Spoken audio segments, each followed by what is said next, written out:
মেরামত করা। এই যে আমাদের অত্র এলাকায় যে এই যে একটা গুরুস্থান ওই পাশে আছে, এরপরে যদি মানুষ আমাদের আরো পাশে থাকে তাহলে পারিবারিক যে গুরুস্থানগুলো আছে এগুলো আমরা দেখবো ইনশাল্লাহ। হ্যাঁ, সহযোগিতা পরিষ্কার পরিচ্ছন্ন করবো, ভাঙ্গা কবরগুলো মেরামত করে ফেলবো। একটা লোক মারা গেলে তখন তাকে গোসল দেওয়ার ব্যবস্থা করা। এই যে একটা লোক আছে শুধু গোসল, এই যেমন নকলিরা উনি গোসল করায়, উনি মরে গেলে আর কিরা গোসল করাবে, পরে তারা আছে না। এই জন্য ছোট ছোট বাচ্চাদেরকে আমরা সদস্য কইরা সিস্টেম কইরা ওদেরকে ভদ্রতা শিখাবো, পর্যায়ক্রমে শিখাবো, সেখানে পরে গোসল করা শিখাবো। প্রত্যেক সপ্তাহে একদিন এখানে মিটিং হবে, মাসে একদিন হবে, এই বিভিন্ন ফাংশন আমরা করবো। তাই এই যে আমরা কাজগুলো করবো, তারপরে নিয়ত আছে যদি আল্লাহ তাআলা তৌফিক দেয় পর্যায়ক্রমে ইনশাআল্লাহ আগামীতে 6 মাস পরে হোক, 1 বছর 2 বছর পরে হোক, এই যে বাইকটা এই যে এটা গুরুস্থান আছে ভিতরে ওই যে কি করে তারাকান্দারা কি বলে চিতার বিদা, ওই বিদা মনে করেন যে আল্লাহর রহমতে একদিন পরিষ্কার করে ফেলবো ইনশাআল্লাহ। দাও কাছিলে পরিষ্কার করে ফেলবো, এরপর কিছু দাও কুদাল এগুলো বানায় রাখবো, এই অফিসে থাকবে, মানুষের আমরা উপকার করবো এইভাবে। গরমের সময় কৃষকরা এই এলাকায় সেখানে পানি পান করবে, সেই ব্যবস্থা করবো। যদি আল্লাহ আরো তৌফিক দেয় ওই গোরস্থানে ওখানে ইনশাআল্লাহ টিউবওয়েল গাড়ি দিয়া ব্যাঞ্চ করে দেবো, ওখানে যাতে মানুষ কৃষকরা যাতে ওখানে পানি পান করতে পারে। এরকমের যত ভালো ভালো কাজ আছে এই কাজগুলো ইনশাআল্লাহ পর্যায়ক্রমে করবো। প্রশ্ন থাকতে পারে যে আসলে টাকা আসবে কোথা থেকে, এত গল্প এত কেমন জানি, একটু লাগে অনেকের প্রশ্ন, উত্তর এখনই শুনে নেন। শোনেন, আপনারা 50 টাকা দিয়ে মসজিদ চালাইতে পারেন না, আপনাদের জ্ঞান তো আছে, আপনাদের জ্ঞান আপনাদের মতো অনেক উর্দের আছে, সম্মানের জ্ঞানকে ছোট বলি না, কিন্তু জ্ঞানের একটা পরিধি আছে, মাপ আছে। যেমন আমি একটা বলি, একজন ইঞ্জিনিয়ার যে জ্ঞান, একজনের ডাক্তার কি সে জ্ঞান, জ্ঞানটা লাইন ভিন্ন, লাইন ভিন্ন কিনা? হ্যাঁ, বিষয় দিক থেকে কিন্তু জ্ঞান। একজন কৃষক যে বা যা বোঝে, বড় বড় মুফতিরা তা বুঝবে না, বড় বড় ডাক্তাররা তা বুঝবে না। তা কৃষক ওখানে বড় জ্ঞানী, বিষয়বস্তুর উপর বুঝতে হবে কিন্তু এখানে। সেই প্রশ্নের উত্তর হলো এই যে আমাদের এলাকায় যে আমি এই কাজটা যে করবো ইনশাল্লাহ, এই মসজিদে 50 টাকা দিয়ে আপনার বেতন চালাইতে পারেন না। এই মসজিদটা চলে ওই মসজিদের মহল্লার লোক, ওই মসজিদটা চলে এই মসজিদের মহল্লার লোক, কিন্তু এই ফাউন্ডেশন চলবে কিভাবে জানেন? এই ফাউন্ডেশন থেকে আল্লাহ রহমতে এই এলাকার এই মসজিদের লোক দিবে, ওই মসজিদের লোক দিবে, গাউড়া থেকে দিবে, পাইকদিয়া থেকে দিবে, চাঁদপুরি থেকে দিবে, ভাঙ্গা থেকে আসবে, ফরিদপুর থেকে আসবে, ঢাকা থেকে আসবে, বাইরে থেকে আসবে, বিভিন্ন ভাষা থেকে আসবে। আমরা আরবি ভাষা জানি, আরবি ভাষা আমরা বাইরে পাঠাবো, আমাদের লোক আছে, বিভিন্ন ভাষা আমরা এইভাবে পাঠাবো, জানবো, আমাদের ভিডিও সহ থাকবে, ভিডিও সহ কোন দিন কি কাজ করলাম সব লেখা ইনশাল্লাহ। ফাউন্ডেশনের খরচ আল্লাহর রহমতে বেশ কিছু খরচ 9-10 হাজার খরচ হয়ে গেছে, এরকম টাকা 8-10 হাজার মোটামুটি জমা হয়েছে আছে, এরকম মোটামুটি আমরা কাজ করতেছি ইনশাল্লাহ, মানুষ আমাদের পাশে আছে। এই যে আমাদের কাজগুলা এইভাবে আমাদের সহযোগিতা রাখবে, ফাউন্ডেশনের কাজ হবে, খরচ করবো, কাজ হবে না, খরচ করবো না, পর্যায়ক্রমে হবে, আস্তে আস্তে এটা হবে ইনশাল্লাহ। আমরা আস্তে আস্তে কাজ করবো, আপনারা দেখবেন। হ্যাঁ, গরিব দুঃখী অসহায় এতিম বিধবাদের সাহায্য করা। 4 নম্বর, প্রাকৃতিক দুর্যোগে ক্ষতিগ্রস্ত পরিবারকে সাহায্য করা। 5 নম্বর, অসুস্থ রোগীদের খোঁজ খবর নিয়ে সাহায্য করা।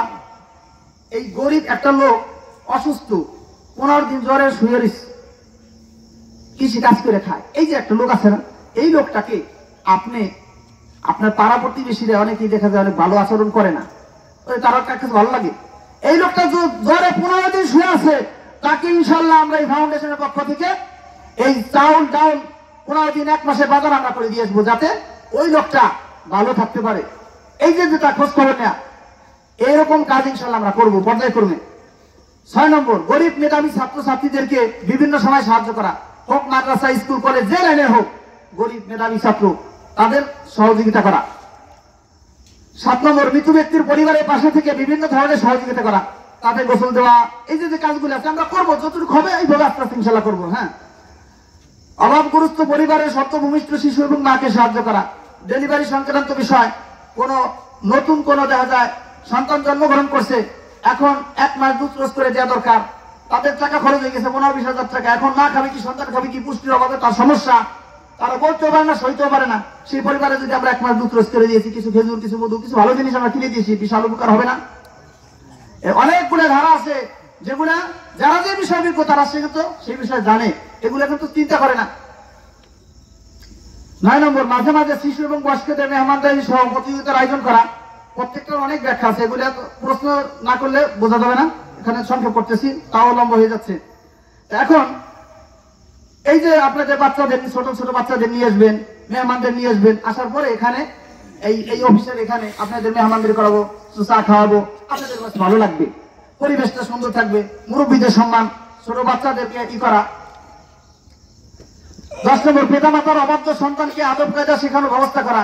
এখানে কয়েকটা কৌশল আছে, এটা হলো অনেক ব্যাখ্যা আছে। পিতামাতার অবাধ্য সন্তানকে কিভাবে আদব কায়দা শেখানো, এটা হলো যদি আমাদের সাথে আপনি একমত হন, আমরা কোন সময় কি করব, কোন বুদ্ধি খাটাবো, কোন ব্রেন খাটাবো, এটা কিন্তু আপনার অনেক সময় বুঝতে হবে যে কখনো আমরা আপনার সন্তানকে ভালো বানাইতে হলে একটু কৌশল করতে হবে, আপনারও কিছু খরচ করতে হবে, আমরা তো সাথে আছি, এখানে কিছু বিষয় আছে। হ্যাঁ, 12 নম্বর, 70 বছরের বিরুদ্ধে এবং 80 বছরের বিরুদ্ধেদেরকে চা পানের জন্য কিছু হাতিয়ে দেওয়া, যাতে যারা গরিব ছেলে মেয়ে দেয় না, 20-50 টাকা পকেটে পান খাবার, অনেক খুশি হয়, এদেরকে ইনশাল্লাহ আমরা দিব, মহিলা হোক পুরুষ হোক, ঠিক আছে। 13 নম্বর, পথচারী এবং তৃষ্ণার্ত কৃষকদেরকে মেহমানদারি করা, ঠিক আছে। এরপরে হলো 14 নম্বর, অত্র এলাকায় ইসলাম বিরোধী কাজগুলি বন্ধ করার চেষ্টা করা পর্যায়ক্রমে। এখানে বেরেনের কাজ পর্যায়ক্রমে কিভাবে কি হবে, হ্যাঁ, যে ইসলামের কাজগুলি ইসলামের পক্ষে আমরা নিয়ে আসবো কৌশলে, এই যে মানুষদেরকে বুঝিয়ে বুঝিয়ে নিয়ে আসতেছি, যাতে ইসলাম বুঝার পরে যাতে অন্যায় না করে। তারপরে আরো কিছু যদি এই কৌশল অবলম্বন করা লাগে, সেটাও আমরা ইনশাল্লাহ করবো। আচ্ছা, 15 নম্বর, মাদ্রাসা মসজিদ সহ গুরুস্থানের উন্নয়নের পাশে থাকা ইত্যাদি। এছাড়াও আরো অনেকগুলো আমরা যত নিত্যের জন্য কাজ আছে সেগুলো করবো। এরপর আল্লাহর রহমতে আমাদের অফিস হলে আমরা ইনশাল্লাহ আমাদের এই থানা থেকে আমরা মেহমান নিয়ে আসবো, তারা এসে আমাদের সাথে যোগাযোগ করবে, ডাক্তারের সাথে যোগাযোগ, বিভিন্ন ফাংশনে আমরা যোগাযোগ করবো। যোগাযোগ করলে তখন দেখা যাবে যে আমরা একটা কিছু বললে কোনো সুবিধা হলে আমরা আপনাদের হেল্প করতে পারবো। চোর গুঞ্জা হোক, ডাকাত হোক, যে কোনো ফাংশনে হোক, এখানে সিসি ক্যামেরা থাকবে, এখানে সবকিছু হবে ইনশাল্লাহ। আপনারা যখন এখান থেকে যাবেন, এলাকায় তো চোরই আসবে না ভয়তে। এই যে একটা উপকারের কাজ আমরা করবো ইনশাল্লাহ। সেজন্য রোজার পরে ইনশাল্লাহ এখানে সিমেন্টের খাম দিয়ে কিছু বাঁশ আমি আনছি, এই বাঁশ আর এগুলো দিয়ে মোটামুটি ইনশাল্লাহ এখানে কাজ করবো পর্যায়ক্রমে, আল্লাহ যদি তৌফিক দেয়। আর এখন হলো এই যে অপর পৃষ্ঠে আছে আল মুফিদ ফাউন্ডেশনের ফান্ড সমূহ এবং বিভিন্ন বৈশিষ্ট্য লেখা আছে, এগুলো একটু পরিচিতি, এগুলো একটু আপনারা জানবেন।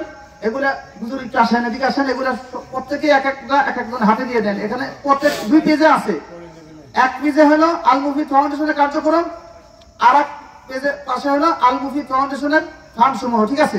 এগুলো ব্যাখ্যা বিশ্লেষণ যদি দরকার হয় সেটা পরে আমাদের কাছে জেনে নেবেন, ঠিক আছে।